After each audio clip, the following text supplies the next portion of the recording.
কেউ যাতে ন্যায়বিচার থেকে বঞ্চিত না হয় তা নিশ্চিত করতে হবে বলে মন্তব্য করেছেন প্রধান বিচারপতি সৈয়দ রেফাত আহমেদ।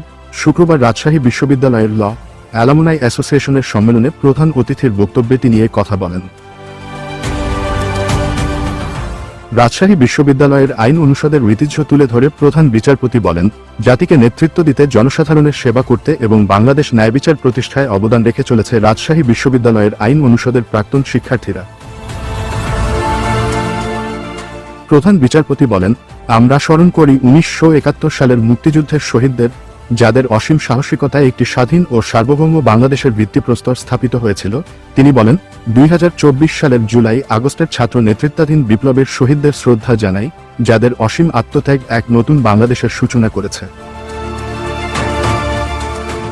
প্রধান বিচারপতি আরও বলেন, আইনজীবীরা সংবিধানের প্রথম সারির রক্ষক, আইনজীবীরা কণ্ঠহীনদের প্রতিনিধিত্ব করেন, ন্যায় ও সত্য প্রতিষ্ঠায় অসীম ভূমিকা রাখেন আইনজীবীরা। সৈয়দ রেফাত আহমেদ বলেন, আইনজীবীরা বিচার বিভাগ ও জনগণের মধ্যে সেতুবন্ধন হিসেবে কাজ করেন। বিচার বিভাগের স্বাধীনতাকে শক্তিশালী করা প্রসঙ্গে প্রধান বিচারপতি বলেন, বিচার বিভাগের জন্য একটি পৃথক সচিবালয় তৈরির প্রক্রিয়া ঘোষণা করেছি, যা বিচার বিভাগের প্রশাসনিক স্বায়ত্তশাসন নিশ্চিত করার জন্য একটি গুরুত্বপূর্ণ পদক্ষেপ। পাশাপাশি সুপ্রিম কোর্টের বিচারকদের নিয়োগ প্রক্রিয়ায় স্বচ্ছতা এবং যোগ্যতা প্রাতিষ্ঠানিকীকরণের জন্য একটি বিচার বিভাগীয় নিয়োগ কাউন্সিল গঠনের সরকারের কাছে প্রস্তাব করেছি।